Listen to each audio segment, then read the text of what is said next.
برادران این صورت ها را شما نگاه کنید.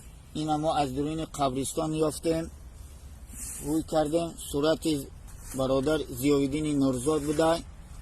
در این صورت اهل آیله شد، کدام این بوده برادر شد که در این صورت ها در این کوکلت سوزن زدگی در دل و دهان و چشمشون در این صورت برادر ضیاءالدین در چشماش زدگی، در دلش زدگی، در این همه همیو سوزن زدگی در چشم و دهانشون، در دلشون.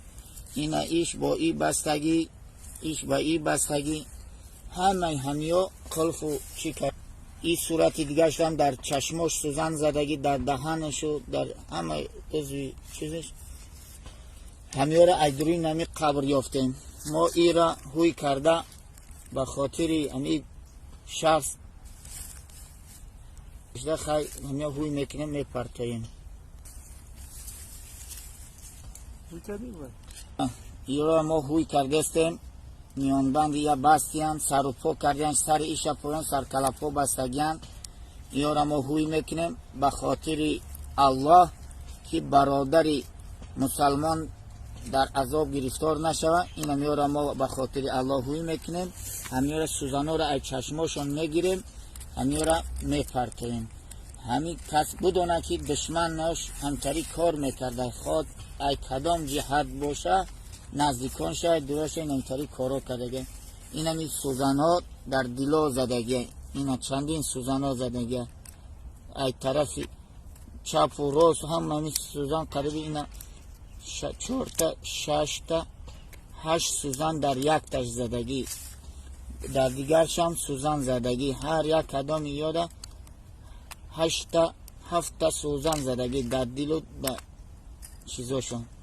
اینا در صورتش، در چشماش زدگی، در دهنش، در دلش، در همه گوشت بدنش. اینا ایش هم خود آیلش کدامی باشه، اینا در چشماش و در دهناش. ما همی را به خاطر الله که برادر مسلمان در همه چیزا گرفتار نشوه.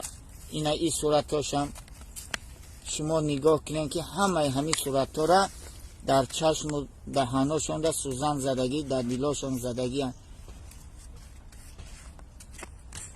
نیست یگان صورتی که این کدام برادرش باشه، کدامش باشه در چشم بینی ایم دهانش دان زدگی. این اینجا با یک صورت دیگه ایش هم در کدامش باشه، ایش دان چشماش در زدگی، دهانش دان زدگی. در این همی کوکلای چیه لفته، این همی همه همیو در یکتگی دوتگی تا 7 و 8 تا سوزن زدگی هم در دلاشون. این همه همیو را ما به خاطر الله که برادر مسلمان در همه چیز دچار نشوه، این همیو را هوی میکنیم، میپرتاییم. این اینجا قلفش هست، قلف هم بستگی هست.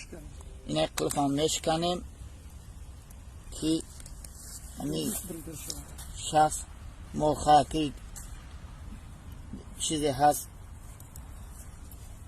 تا قبرستان آمدیم که ای پشمان همین دوری گور قبر همین برآمد. ما همین دیدیم که همین برادر را شناختیم، ضیاءالدین نورزاده. به خاطر الله این همین کردیم که همین چی نشده، جادو کردیم، چی کردیم این همین چیزا.